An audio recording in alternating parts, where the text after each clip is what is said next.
range pressure, and that's no offense against BMO. I know there's a lot of solid people over there, but it was a composition that was very hard for BMO to handle. And if they come out with something similar, something pretty similar to what DUI was running right there during that last GvG, I don't know how TFH is going to be able to handle it. But on the other side of things, TFH did have the last 7 rounds to kind of see what DUI was doing, and if they catch on that him's comp is a little bit similar, they might have some better ideas on how they're going to counter comp that and maybe go about winning tonight's set.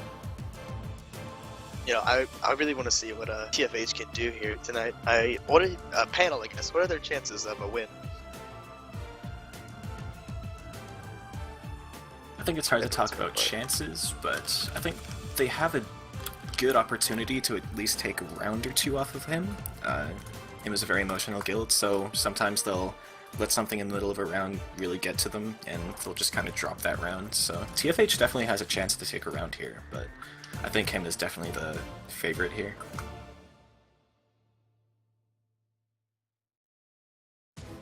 Now, I could be mistaken, so feel free to correct me if I'm wrong, but TFH has come out with kind of a more traditional 15 vs 15 comp that we might have seen about a year ago in their recent scrimmages and GvGs, going with kind of a more heavy melee. Is that correct? And since nobody seems to know the answer, we're just going to assume with that. Oh yeah, I had to take off my headset for a second. I'm back, boys. Don't worry about it. I'll go check things out for you, Drigan. I missed the previous GvG, but it definitely looks like they're running fairly heavy melee. So I heard down the grapevine that TFH has come out in recent scrimmages and GvGs with a more of a traditional composition, kind of a heavier melee train for 15 vs 15 that really focuses on the single targeting aspect of 15s versus in 20. Can anybody confirm that? I'm looking over here. I see 2 thieves, a couple necros. Yeah, this seems like a traditional melee, maybe 7 or 8 melee. Not bad.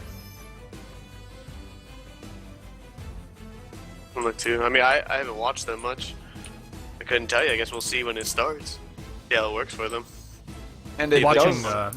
if you guys saw last night's fights, I really have a hard time putting anyone against any of these guilds that are in this tournament against Tim right now. They just were really impressive to me last night.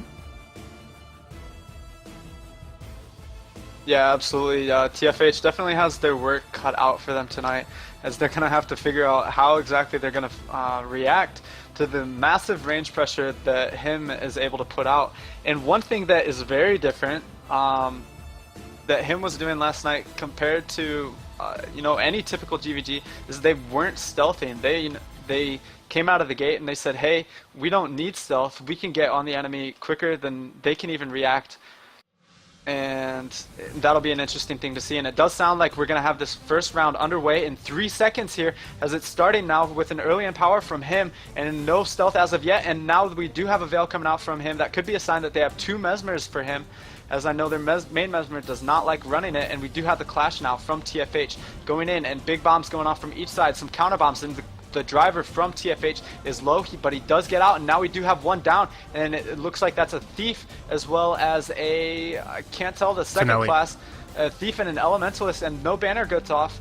But the elementalist missed to the stack, and it looks like they're going to hard res, but they might get punished here as him is pushing up on the north side, and they do clash, but unable to catch anyone yet, with the TFH melee kind of circling around back over to the east side and trying to go back into the melee train, kind of catch some of the casters, but it's not really working as their melee train is crumbling and the driver is down, but he does get bannered, so he is back up. They're going to need to pull a regroup over there on the north side, but instead of regrouping, he just says go, go, go, and he's pushing on some of the casters, which might have been a smart decision, as they're going to be able to punish one of the downs now for him that's on the south side, but kind of losing a couple of people up on the north in the process, and that is a down mesmer right now.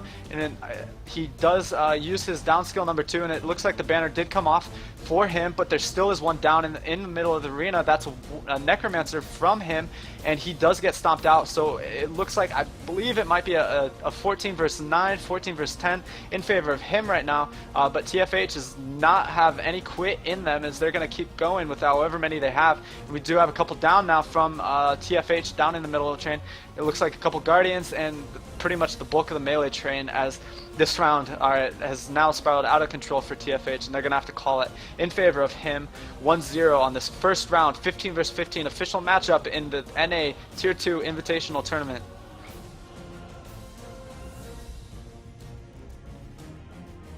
So going out of the gate, the panel, did you guys see anything interesting that you might want to talk about?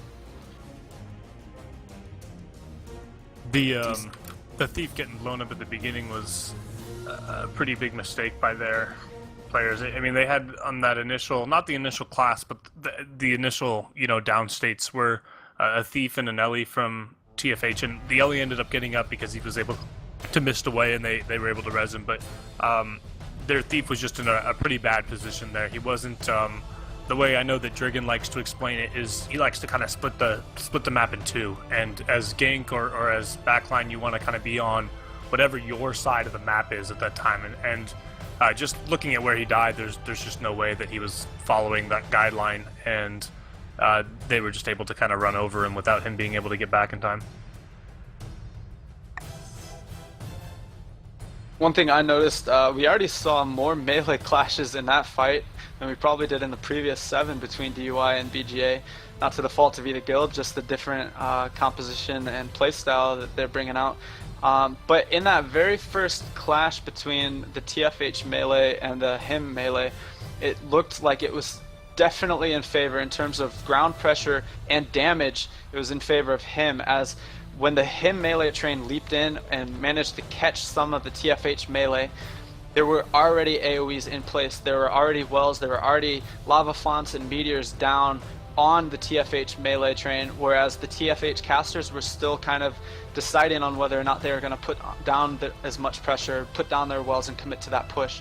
So that round definitely got into favor, both from the thief being kind of out early for TFH, as well as that initial clash where him was just able to put out a lot more damage than TFH. So one question for the rest of the panel, I guess, because I DC'd very early in that, so I was only able to catch the very end of the round. Was were we seeing any decent plays made from the dagger Ellie and him? Or was Serene just being useless as ever? He's usually useless. 100% most useless class ever. No, he was fighting off on the side. He was pushing the gank and cleaving out some downs that were stealth and whatnot. I don't know, he was sitting over here. I didn't really catch it, but that's what it seemed like he was doing more.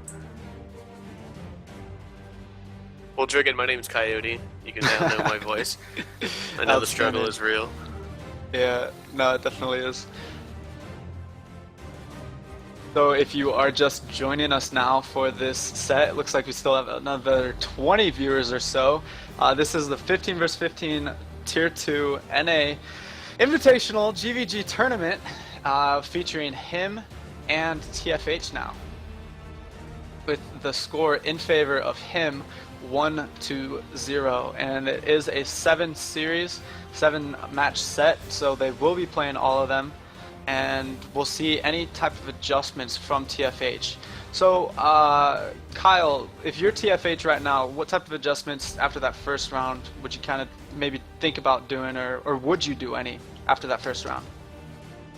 It's hard. What you have to do with him is they're going to a lot of the time, if they know they're going to win, they're going to be aggressive and they're going to push. So first TFH, which is a guild that they think that they're going to be able to interrupt you, Kyle, but the round is actually starting here, so if we can pass it off to Drigan. And sorry about that. Correct. That was my bad on the question. And it does, like, as soon as I can see, we do have the driver for TFH going down, but he does get bannered and one of the warriors down, and that is actually a really good warrior. Sasani, I can speak and I can vouch for him, but he goes down, he gets caught in the bomb, and TFH is down one player right at the start of this match.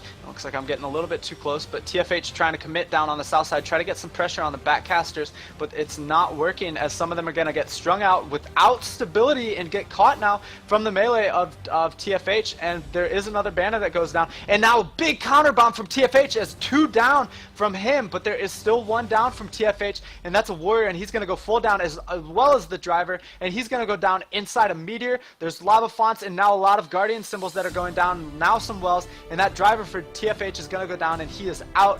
And this round clearly in favor of him, as TFH is lacking any type of structure right now, as it looks like they're still going to try to keep playing this round. Maybe they got a backup driver kind of leading the charge. Looks like an elementalist is kind of maybe out in there in front telling people what to do. Is now what's left of the TFH melee is pushing in pretty deep, and let's see if their casters can kind of follow suit with maybe a little bit of range pressure. But it looks like some of the melee that left in, one of the warriors, he does go down and he is out.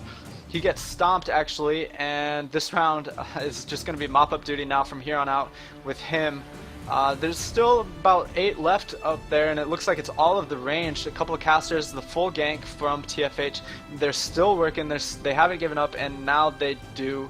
They call that one after the driver goes down. And sorry about the delay on the shoutcasting there, but that round's going to go in favor of him, 2-0. Alright, so I'm going to jump back over to Kyle now and see after 2 rounds now what type of adjustments TFH can make. The thing with him is, if him is going to be aggressive and they think they're going to win the round and they think that they can, you know, just kind of roll over and do well, they're going to be aggressive, leaping in with the front line, doing all that kind of stuff. Last night versus BMO, it wasn't quite like that. They were a little bit more reserved. They were waiting for that down state to then push in on the down state, or to do something, you know, waiting for something to happen first, not just going in kind of aggressively. And what TFH needs to do, or what I would recommend they do, is use that to their advantage. If they know that him's going to be going aggressive and leaping in, you know, drop the wells on that spot, and then after that happens, him's front line is actually really good at avoiding that bomb. They're really good at dodging out. They're really good at getting back to their driver and moving on from that point. What they need to do at that point is keep their front line on him's front line and just kind of train them down until they can produce something. Because if they just let them dodge out of the bomb and then the pirate ship happens again, they're just gonna keep doing what they're doing now. And we are waiting now for the 3rd round to start. It should be interesting. We'll see some of the adjustments that TFH does, and maybe make some of those playstyle, and maybe they'll add in some composition changes. And this round is going to be starting at 8:00, so we have about 90 seconds before this 3rd round starts. Score right now in favor of him, 2-0, who last night had a pretty big victory, 6-1 against BMO, using unorthodox ranged caster heavy composition that really took it to the BMO front line. How similar is their composition tonight to what they ran last night, for one of you on the panel that was able to see last night's fight? I think they're running a couple more melee, but overall it's Yeah, a fairly that's similar composition. It's very similar. I was running going to more say a melee. couple more Subbing out melee. one Yeah, ranger, him's running a one- couple more melee. Yeah, subbing out one ranger for the DDLE, and then a couple more melee, I think, yeah. More or less, I think something most guilds should work on is swapping out and changing your comp and adjusting it to your enemy's playstyle, and just bringing out some new things like an extra necro or an extra Ellie.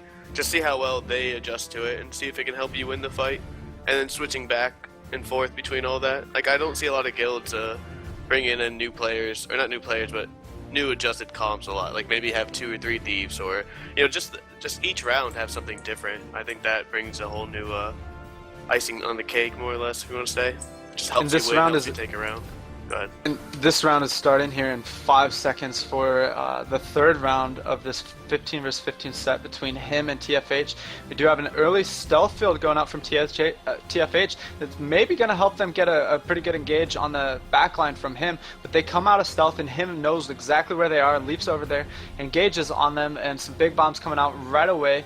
A lot of wells from the TFH side. I'm not sure I saw quite as many from him, and him is pushing alongside a meteor all the way into the back towards the spawn of TFH, and TFH Driver has to use his shelter there in the middle of combat, but does not stop for regroup as he's trying to go over and save one of his downed thieves that's over there, and they have another thief that isn't able to Shadow Refuge. He uses a Shadow Refuge over by himself, which could be a little bit selfishly. Maybe the gank needs to play a little bit better as a gank, and now we do have one down from TFH over on the south, and he is stomped out. That is the Ranger for TFH, so it's a 14 versus 15 now in favor of him. Once again, TFH going deep, but it looks like they are strung out, and there's going to be a big counter bomb right now from him, as it's been a while since they've used their wells.